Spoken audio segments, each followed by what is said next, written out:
This is Dr. Anastasia Chopoulos, and today is another episode of Scientific Healing.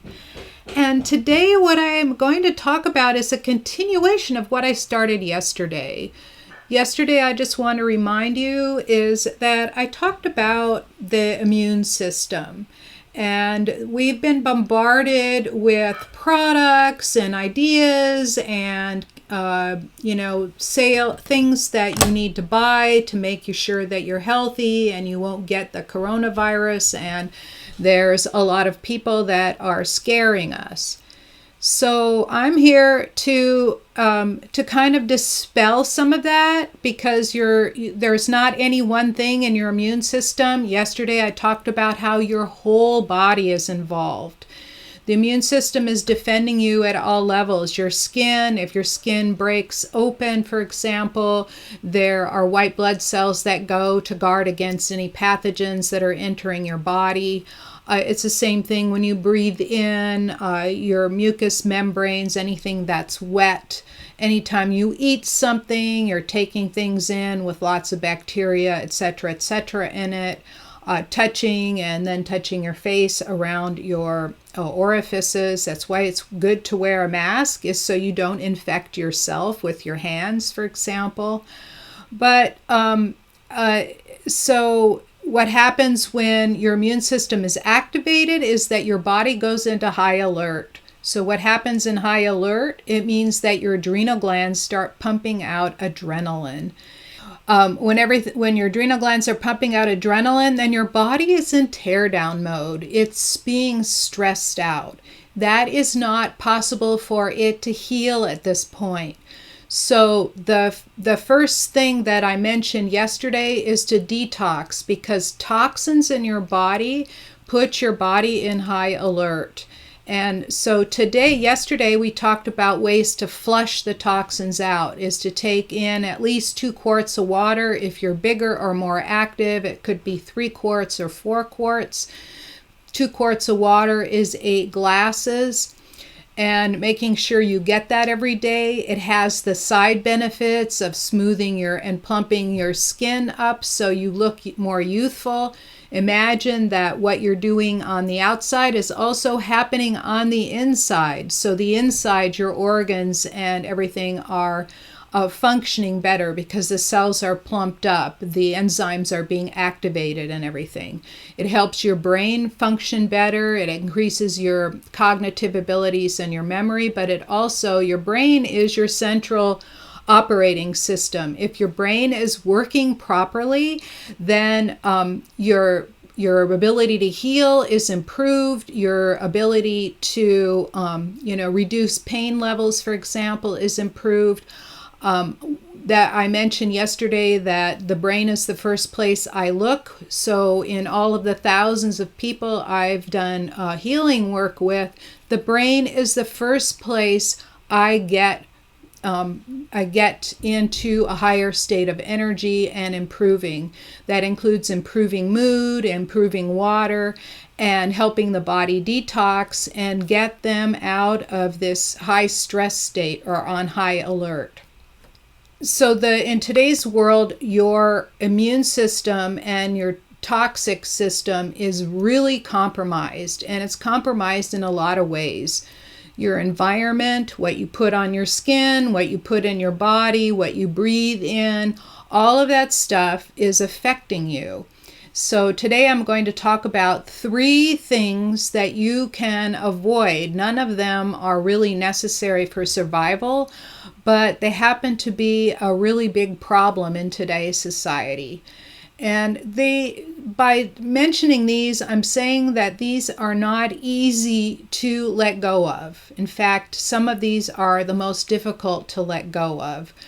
And I can appreciate that because I've been in addictive groups. I was in a group called Al-Anon, and then I got to go to Narcotics Anonymous, Alcoholics Anonymous, Overeaters Anonymous, and I got to experience the struggle that a lot of these people have. And I can really, really appreciate it. But a lot of us are recreational. Like some of my clients are recreational marijuana users.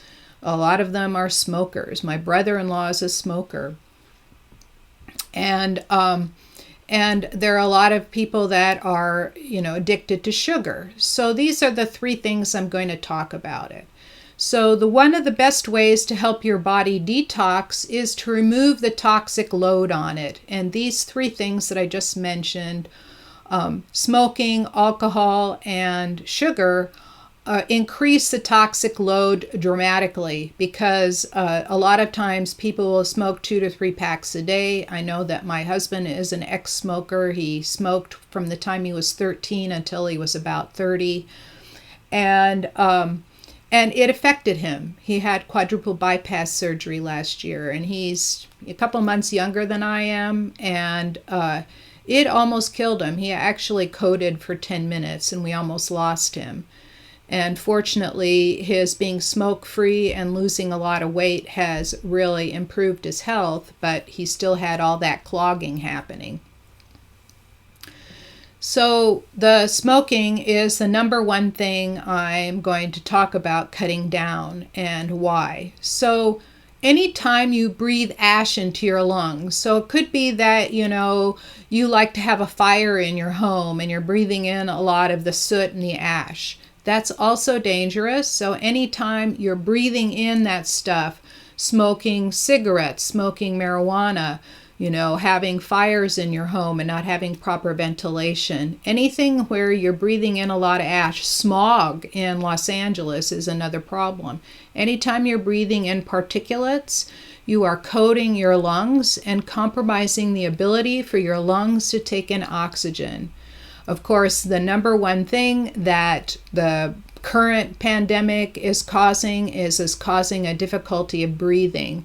And the insidious thing about that is a lot of people don't even realize it's happening until it's almost too late.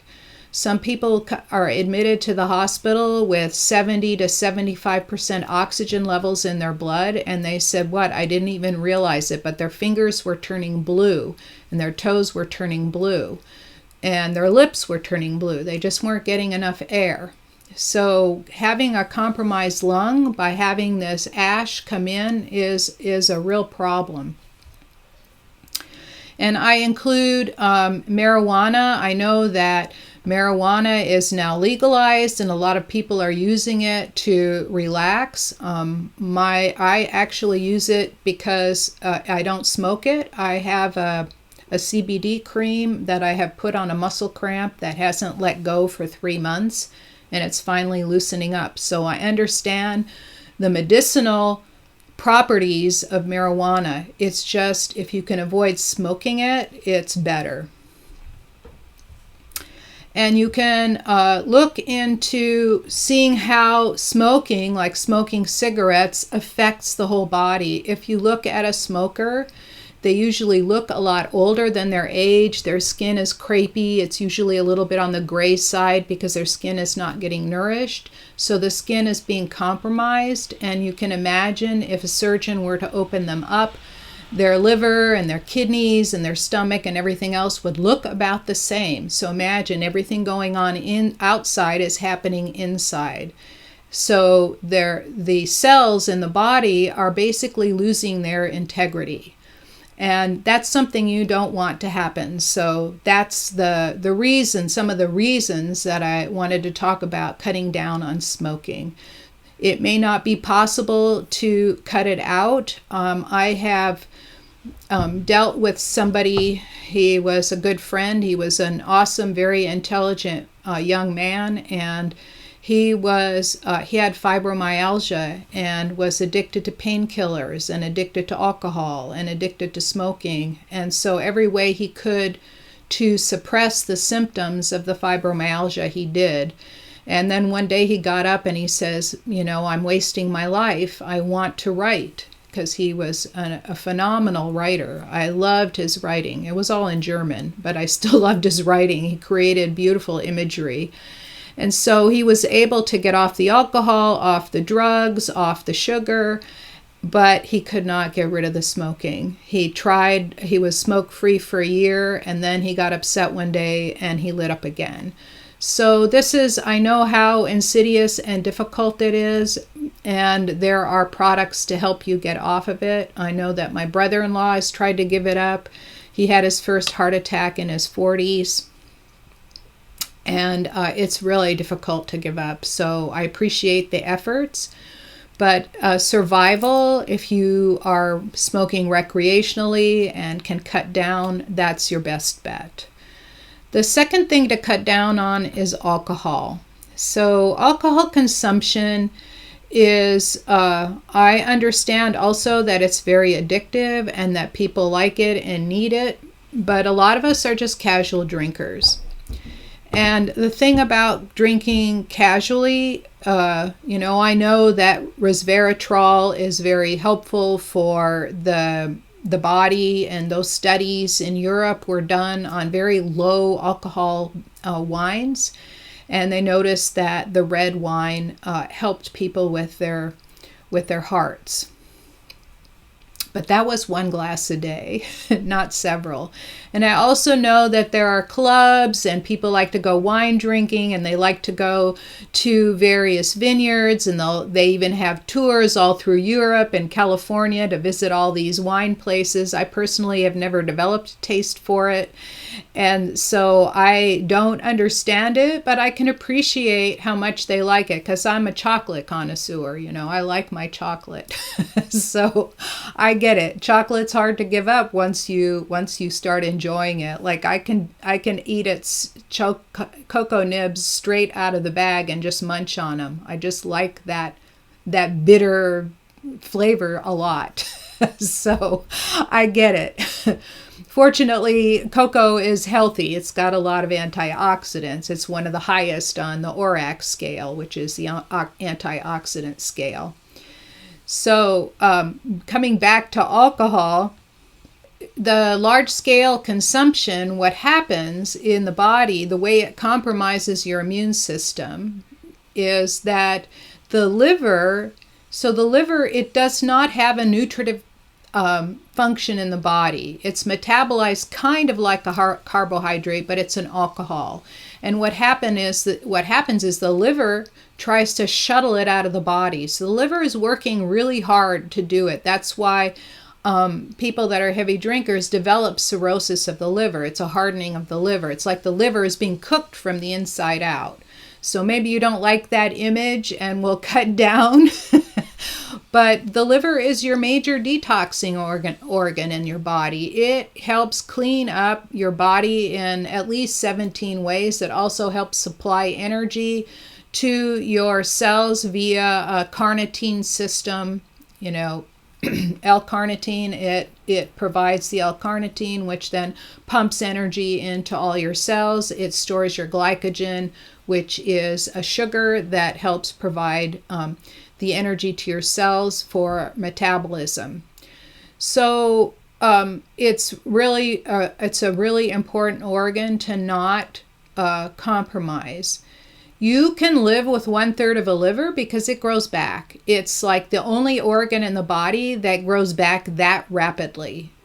You can get a liver transplant and you just get a little piece of somebody else's liver and they both grow, right? So it's really miraculous, and a lot of medical and scientists study the liver because of that ability to regenerate, and they're trying to get other cells to regenerate. Like, what is it in the liver DNA that makes the liver grow? So the brain was the number one organ that I work on. The second is the liver, because the liver is very often compromised in today's very toxic society. So that's the second place I look at. And the other thing that happens with alcohol consumption is that it compromises your brain, right? So what happens is that it starts breaking down the neural connections in your brain, and you stop being able to function. I have worked with clients who've had dementia, and they were drinking like a bottle of vodka a day, and they had gotten down to 2 beers a day but had suffered dementia for a long time, and helping them come back while still consuming that much alcohol was difficult, but it was manageable, right? So the thing that happens when the brain gets compromised, I mentioned before, the thing that happens is that a lot of other things start shutting down in the body.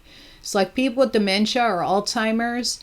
I've talked to hospice people, and I've talked with, as my mother was dying and going through this process, as she was going through that particular dementia process, they just said that it is not curable. It's fatal. And you can last she lasted under a year with it, and you can last 1 to up to 8 years with dementia. And it is not pretty.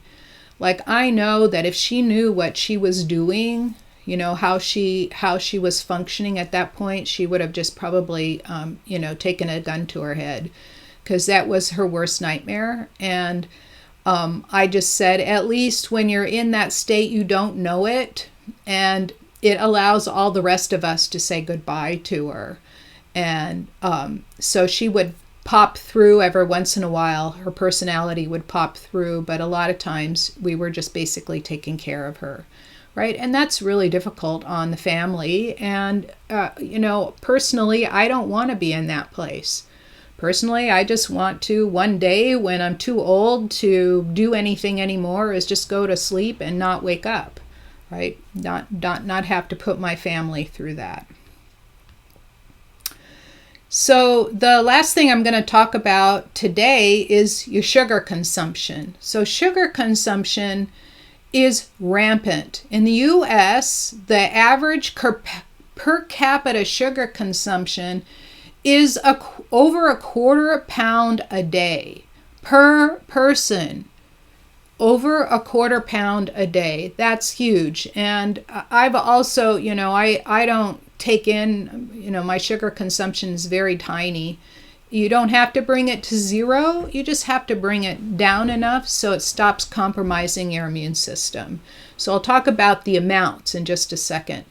So the way it compromises your immune systems is that it affects the way your white blood cells attack bacteria. In other words, there's a disconnect in what the white blood cell recognizes, and it doesn't take care of the bacteria, so it compromises your immune system. The amount of sugar that you can consume is like the equivalent of 2 12-ounce, these are the small cans, 12-ounce cans of soda, which have about 80 grams of sugar. Right, so these 2 small containers. But there's also lattes and chai and kombucha with sugar and other drinks, even fruit juice, because it doesn't have the fiber to stop it from going into your system quickly. When you take in about 80 grams, like I mentioned, your immune system is fully suppressed for 6 hours. There have been a number of studies that have been done on that. You can look it up on the internet and find all about that. And the other thing that happens, of course, is that the sugar takes up the space in your diet. So 2 cans of soda, I don't know, what is that, about 200, 250 calories? Well, I'm a small person. If I eat 1,400 calories a day, that's just about where I maintain my weight. And that's after moving 7 miles and lifting weights 3 times a week. That's per day, moving at least 7 miles. So you can imagine that if I were to take in 200 to 250 calories of sugar, that I would displace fruits, vegetables, nuts, greens, all of the healthy foods, eggs, egg whites, protein, whatever it is I take in, even a steak. Like a good 4-ounce steak, which is only about that big, right? A good 4-ounce steak is 200 calories. I'd rather eat the steak personally because I'm not hungry for several hours afterwards. And yes, I'm a carnivore. I do eat steaks. I am not a vegan or a vegetarian, but I don't eat a whole lot of it. It's just like 1 4-ounce every every week or so. And so you're going, okay, so avoid sugar. I'm going to talk about non-nutritive sweeteners like aspartame and saccharin and all that, and how bad those are for you next week. That's part of the program, part of talking about your immune system. They compromise your immune system, and it's like putting a napalm bomb in your gut, right? They compromise your immune system in ways you can't even imagine. So there are natural, if you want something sweet, there are natural ways to sweeten, such as organic stevia or even xylitol. Those don't bother your gut. So and the other problem is that too much sugar in your bloodstream creates an inflammation, right? So people that get dextrose solutions in the hospital to feed them, like if they have to be on an IV for a long time, if they get these dextrose solutions, it starts burning up the inside of their veins, and your liver it creates an inflammation, and your liver will send out the bad cholesterol to protect you from the inflammation. And if you persist with the sugar consumption, if you persist on raising the blood sugar level in your body, like if you have diabetes, for example, then you never get the good cholesterol sweeping it away because your bad cholesterol is constantly being there. That's what inflammation does. It puts your body on high alert. So overall, a little sugar is not a problem. And keeping it down to a few grams a day. It's better if you eat your sugar as fruit, because it's as whole fruit rather than fruit juice, and having fiber with it. Like if you have it in a meal, even very fatty ice cream is healthier than eating a sugar drink, because a sugar drink goes right into your body, starts pumping insulin into your body, and all hell breaks loose. Okay, so to summarize, today is cutting down on smoking, cutting down on alcohol consumption, and cutting down on sugar consumption will help your body detox and strengthen your immune system, and it strengthens it really fast. It doesn't take very long for this to happen, right? Because sugar consumption, in 6 hours, it's over. Right? And alcohol consumption, as soon as you stop, your body starts to rebuild. Remember, the liver will rebuild starting from 1/3 of healthy liver tissue. It will rebuild itself very quickly. Okay, so tomorrow I'm going to talk about environmental toxins that you might not be aware of. Like what are environmental toxins, and what shouldn't you have in your environment, and what you shouldn't put on your skin in order to help keep your immune system strong. So remember, I'm not selling you any product. I'm only recommending things to do to help improve your health and help keep you here on planet Earth healthy and happy. So thank you so much for listening. I really appreciate you. I hope you've gotten something out of it. This is not about energy healing. This is about, because I am not just a healer of energy, I'm a holistic healer. I don't believe that there's any one system that works. Energy is just one of those things. Like I said yesterday, drinking water, putting a good thought on the water, taking a nice, so let's pull all our shoulders back. I'm showing something I shouldn't be here. And put all our shoulders back and take a nice deep breath, put a smile on your face and say, I'm so grateful to be here, and go drink some water. Is sugar the only thing that causes inflammation? No, there are a lot of things, and I will mention them every day. Everything that causes inflammation, I will mention every day. I can have something as innocuous as quinoa and it causes inflammation. So it depends on the individual body, and I will give you the symptoms of inflammation so you know what to look for. Thank you so much for coming. I appreciate you taking time out of your day to listen to this. I hope it was helpful. And when you're ready to have a conversation with me, I've reserved time on my calendar. Please go to scientifichealer.com/appointment. If you get something out of this video, please give it a thumbs up or a 5-star rating, share it with your friends, and please subscribe to my channel. I will see you next time in the next video.